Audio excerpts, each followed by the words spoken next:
บายดีทุกคนสบายดีย้ำเช้าเด้อวันนี้วันศีลใหญ่เด้อพี่น้องศีลเพ็ญเดือน12ลาวเด้อบ่เดือน12ปฏิทินสบายดีพี่น้องสบายดีย้ำเช้าสุดยอดเด้อสิลงใส่บาตรตรงนี้มีบรรยากาศนะเดี๋ยวพวกคันบ่มียาคูอยู่วัดก็สิไปบ้านอื่นเลยนะทุกคนตอนนี้ถ่ายน้องทรายเข้าห้องน้ำซะก่อนเดี๋ยวจะพากันลงตื่นตั้งแต่ตี 5ถ่ายน้องทรายไปเลยน้องทรายเพิ่นมาใส่บาตรรถเพิ่นคณะก็มาแล้วก็เตรียมข้าวเตรียมน้ำให้เพิ่นแล้วก็พร้อมลงพร้อมกัน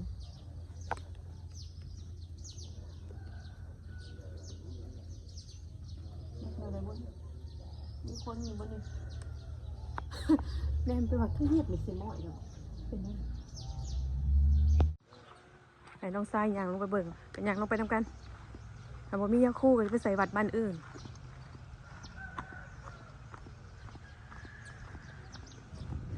หมอหนองมัดดอกไม้ให้ก็ไฟนะเฮ้ยบ่เบิ่งเป็นอะไรเฮ้ยบ่มียาคู่บ่ไปใส่น้องแต่ซะเฮาว้าเมื่อในวันสิ้นใหญ่คือบ่มีคนวะไปใส่น้องแต่พี่น้องเลย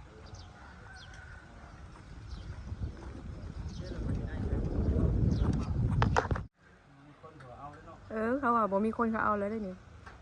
รถแบบนี้คือรถในการตลาด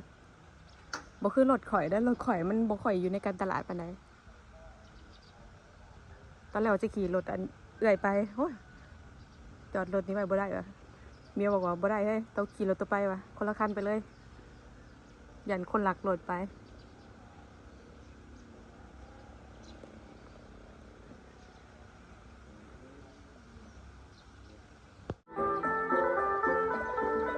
มาวัดบ้านน้องแต่พี่น้องวัดบ้านน้ำมองน้อย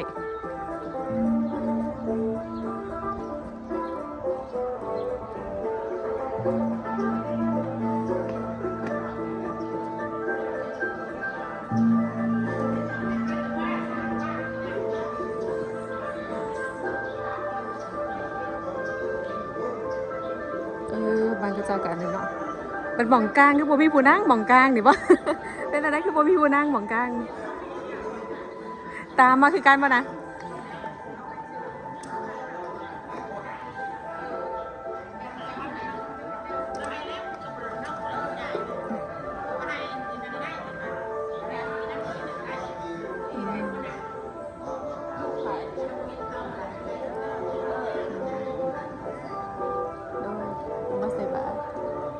อย่าคือคนบ่เคยเห็นหน้ากันจ้าเถื่อนเนาะ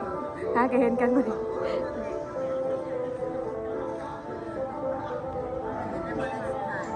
แม่นหากันมาวัดอันใส่บาตรบ้านน้องแต่มื้อแรกเลิกแบบ80,000 กีนางชมกับ20,000 กีต่อหน่อเนาะเจ้าก็แล้วก็จะอ่านเนาะ10,000 กีเนาะ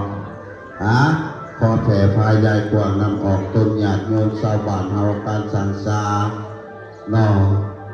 เป็นปูนบ่หรือว่าตังอิติปิสังกตมโนสิตวัง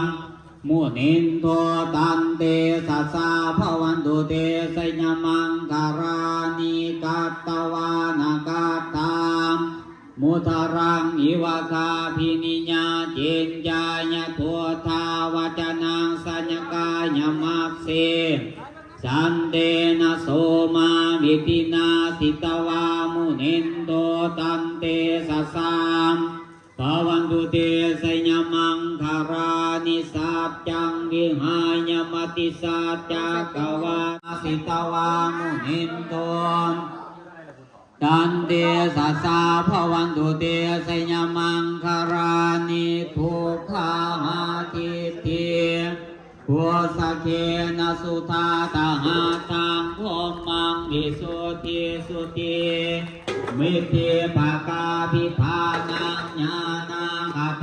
นามิตินาสิตวา มุนินโตตันเตสัสสะภวันตุเตสยมังคารานิเยตาปิพุทธาสยมังคารังอัตถาคาตาโนวาจโนทินาทิเนสารเตมาตันติเยตวานานิกาวิวิธานิจุปาตวานิโมขังสุขังอธิกามายานาโลสัพพัญโยมหากรุณิโกนาโพหิตัญญาสัพพาปานินางปุเรตวาปารมีสัพพะปะโตสังโฆติโมตมังกิตินาสัจจาวเสนะหุนตุเตสยมังคารังสยันโตโหติยามุเรสากายานังนังทิวัตตโนอิวังตวังวิไสโยโวหิไสยโสไสยมัง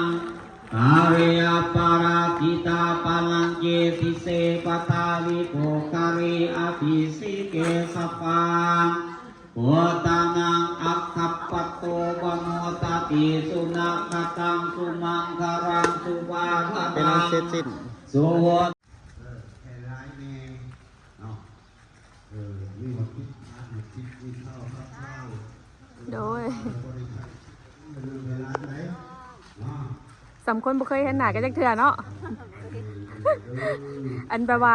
บ่เคยมาใส่บาตรทางนี้จักเทื่อนะหาก็มาได้เฮานะครั้งแรก แม่นจะเพิ่นไปใส่บ่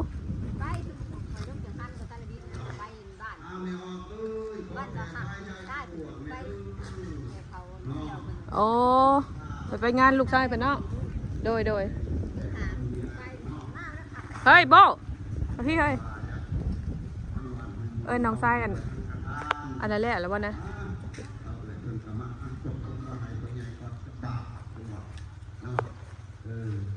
สาวหมอลำฮันนี่ก็งามเนาะสาวหมอลำฮันนี่นะหมอลำเด่นหมอลำเรื่อง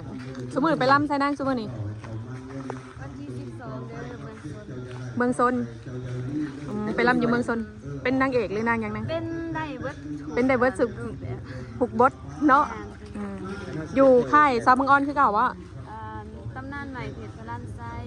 อื นำ ม ทีมงานโดยสาวบางออนผลแก้ว โอ้นางเอกหมอลำเลยนี่เฮ้ยเป็นหมอลำเรื่อง ยังหับเพลงกี่บ่นี่บ่เพลงนี่แหละติดเพลงได้บ่จำ ลำได้เป็นได้กันเงินมาเป็นแม่ไปก็ใส่ขนมเรียบร้อยแล้วใส่อันนั้นเบ่เลยบ่เอาขึ้นใส่ไปเลย เป็นคนโตขนาดก็ใส่ในกระแพงบ่ มีปัจจุปัจจัยใส่ยาธาตุอุปโภโมทนาพันกีไปขาดกายนายมือให้สดให้มาดูเด้อพัดคิดเจ้าจะได้ข้อไข่เจ้าจะดูนี่เด้อเลื่อนบาปให้ไล่นอกเลื่อนท้องให้ไล่เข่าเด้อกระเป๋าเจ้านันยาถึงแท้ยาเมเจ้าเมื่อเราให้ยังไม่ละมึง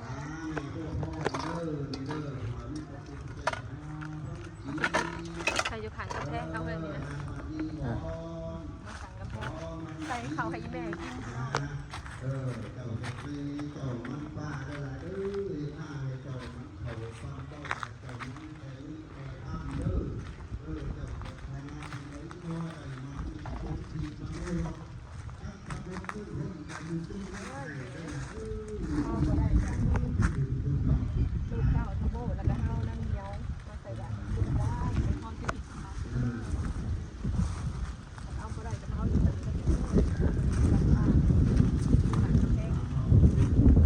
ว่าตอนหยาดน้ำฝากไปทำ ตอนนี้นั่งก็ขายไปนั่ง เทอดีแล้วเอาน้ำ แม่พ่อสุดที่ตรงบ้าน เรื่องนี้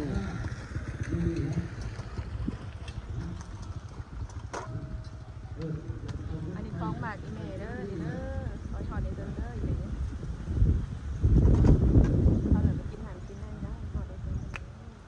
ฝากฟังนะเมทอรณีเด้อแถวพงชาลีคอยถอนในเด้อไม่พอสุดที่ตรงบ้าน